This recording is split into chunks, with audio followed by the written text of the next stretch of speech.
For already a while, Southeast Asian hotspots like Chiang Mai in Thailand or Bali in Indonesia are on the top of the finest cities for remote workers. But a new serious competitor rises. Going forward to my conclusion, forget Chiang Mai.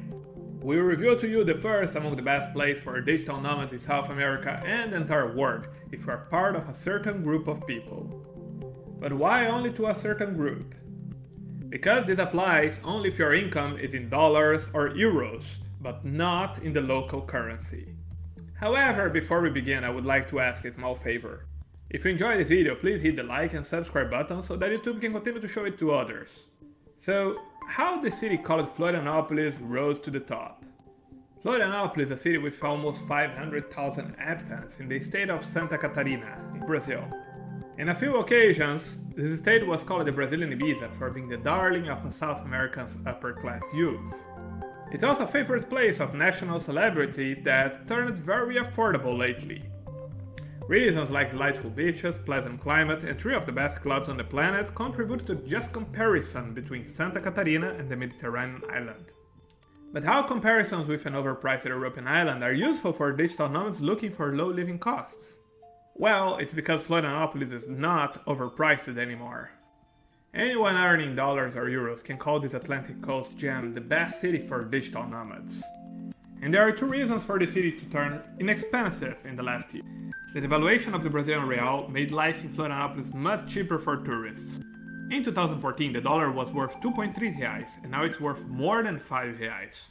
This means you can spend less than half while buying more things like clothes, food, or entertainment.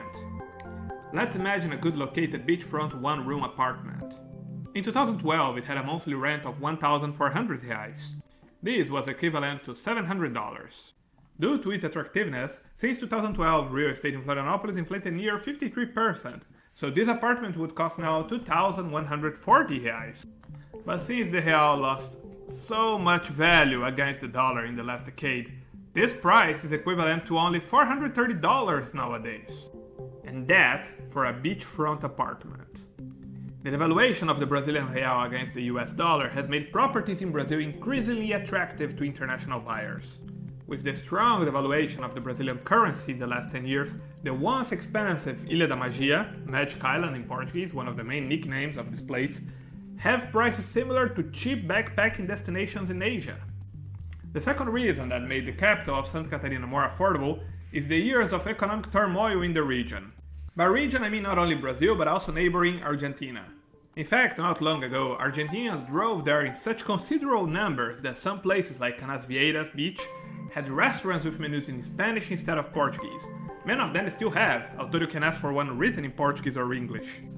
The last time I stayed on that beach, the Uber driver told me, "Oh, you are going to the Argentinian enclave." Today, the numbers of tourists from Argentina and other neighboring countries, Uruguay and Paraguay, are still significant, but not close to what they were in the past decades. So, am I telling you that Brazil is a great place for digital nomads? Well, definitely I'm not telling you that.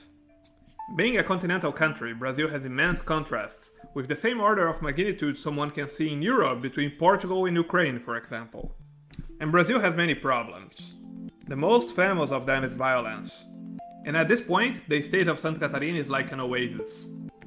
While in 2019 Brazil had an homicide rate of 19.7 per 100,000 people, a considerable reduction from the 32.4 of 2017, Santa Catarina has a rate of 2.8 per 100,000. This is a similar level to European countries like Hungary. Another common problem of Brazil is the small share of the English-speaking population.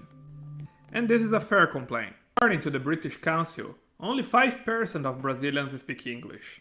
However, due to its tourist-driven economy, high standards of living and level of education, in Florianopolis you will not find many problems to live without speaking Portuguese. And what is Florianopolis known for? First, and most obvious, beach hopping. Some people say Florianopolis has 42 beaches. Others put this number near 100. What you can be sure of is that there is an option for every taste. Second, party and nightlife. The city once won the title of Party Destination of the Year by the New York Times. In a 100-kilometer radius, you have 3 of the best clubs on the planet. Third, surf or sandboard lessons. Florianopolis, or to be more specific, Joaquina Beach, has a unique characteristic. Only a few meters separate you from surfing sand dunes and sea waves. With instructors available, it's a perfect opportunity to learn both sports in a privileged scenario. And Florianopolis is booming with entrepreneurship, especially in technology. The IT gross product is nowadays bigger than tourism itself. The devaluated local currency, networking opportunities, and good infrastructure make it a very promising destination for remote workers with dollarized income. And there is a crescent number of co-working spaces and cafes friendly to remote workers. On Facebook or Meetup, it's possible to find a broad range of networking events and social occasions for expatriates and nomads. Examples are groups like Digital Nomads Floripa on Meetup or the Gringos in Floripa on Facebook. Brazilian people are very social and the Catarinenses are no different, even though other Brazilians make jokes with their smugness about their land. And since their island is one of the most beautiful places in the country, who can blame them? And if you enjoyed this episode, please hit the like and subscribe button so that YouTube can continue to show it to others.